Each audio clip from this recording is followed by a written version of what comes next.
नमस्कार, मैं हूं आपके साथ रोहित। बीजेपी की 240 सीट क्या आई, मुश्किलों का दौर शुरू हो गया क्योंकि बीजेपी के विजयपुरा के सांसद रमेश जिगाजिना ने विस्फोट कर दिया है और मोदी शाह पर ऐसा आरोप लगाया है कि पूरी बीजेपी हिल गई है।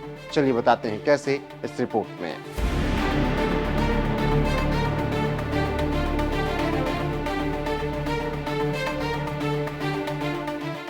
दरअसल लोकसभा का चुनाव खत्म हुआ और मोदी तीसरी बार सरकार किसी तरीके से बनाने में सफल रहे, लेकिन जैसे ही लगड़ी सरकार बनी ठीक वैसे ही मोदी के पसीने छूटने लगे।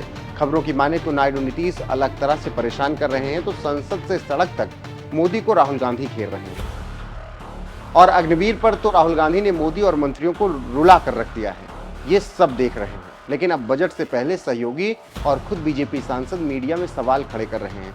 उसी कड़ी में बीजेपी के कर्नाटक सांसद रमेश जिगाजिना ने ऐसा बयान दिया है कि उसे सुनकर मोदी शाह के होश उड़ गए।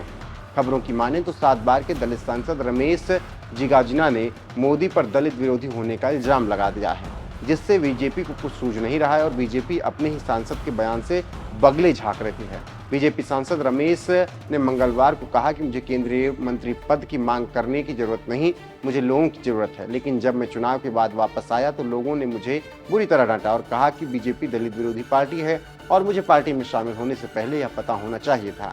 रमेश ने आगे कहा कि उन्होंने मुझे समझाया ये कैसा अन्याय है या न्याय है।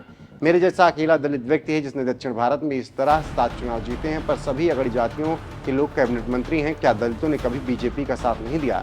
इससे मुझे गहरा दुख हुआ। ಅಲ್ರಿ ನನಗ ಮಂತ್ರಿಕಿದು ಅವಶ್ಯಕತೆ ಇಲ್ಲ, ನನಗೆ ಅವಶ್ಯಕತೆ ಇರೋದು ಜನರದು. ಆದ್ರೆ ಜನ ಏನು ನಾ ವಾಪಸ್ ಬಂದ ಮೇಲೆ ತೂ ಹಳಿ ಅಂತ ಉಳಿದ್ರು ನನಗೆ.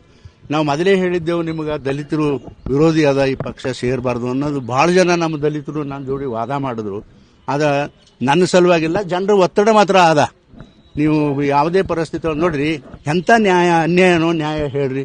ಒಬ್ಬ ದಲಿತ ಮನುಷ್ಯ ಇಡೀ ಸೌತ್ ಇಂಡಿಯಾದಾಗ ದಕ್ಷಿಣ ಭಾರತದಲ್ಲಿ ನಾನು ಒಬ್ಬನೇ ಗೆದ್ದು ಬಂದವ. ಏಳು ಚುನಾವಣೆಯಲ್ಲಿ ಒಬ್ಬ ದಲಿತನಾಗಿ ಎಲ್ಲ ಅಪರ ಕಾಸ್ಟ್ನವ್ರು ಆದ್ರಪ್ಪ.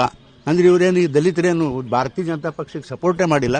ಅದಕ್ಕೆ ತುಂಬಾ ಅದ್ರ ಬಗ್ಗೆ ನನಗಂತೂ ಮನಸ್ಸಿಗೆ ನೋವಾದಪ್ಪ, ಇಷ್ಟು ಮಾತ್ರ ಹೇಳಬಲ್ಲೆ.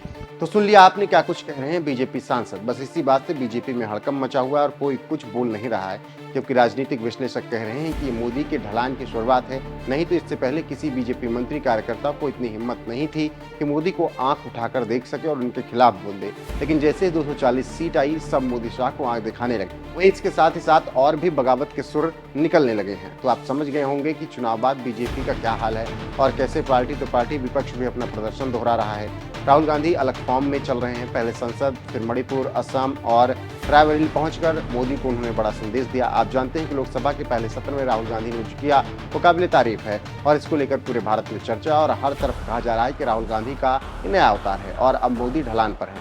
और ये वो लोग कह रहे हैं जो राहुल गांधी के पहले विरोधी थे। एक जमाना था जब लगता था कि राहुल गांधी बड़ी फैमिली से आए हैं और सत्ता आसानी से उनके पास आ जाएगी, लेकिन जब वो पहली बार भारत जोड़ो यात्रा पर गए तो अलग ही अंदाज में दिखे और फिर वो लगातार घूमते रहे और लगातार आगे बढ़ते रहे और अब जो दिख रहा है वो काफ़ी अलग है। भारत जोड़ो यात्रा के दौरान राहुल गांधी ने बेरोजगारी, महंगाई और अर्थव्यवस्था पर बात की और जनता उनसे जुड़ने लगी और नतीजा ये हुआ कि अब मोदी के टक्कर में वो दिख रहे हैं। संसद में राहुल गांधी का भाषण जितना वायरल हुआ उतना मोदी का भाषण नहीं हुआ।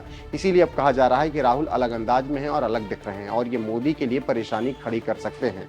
इससे आप समझ सकते हैं कैसे पहले विपक्ष परेशान करता था, लेकिन अब लग रहा है कि सीटें कम आने के बाद बीजेपी पार्टी के अंदर से ही बगावत के शोर उठने लगे हैं। ऐसे में इस खबर पर आपका क्या कुछ कहना है? अपनी राय कमेंट कर हमें जरूर बताएं।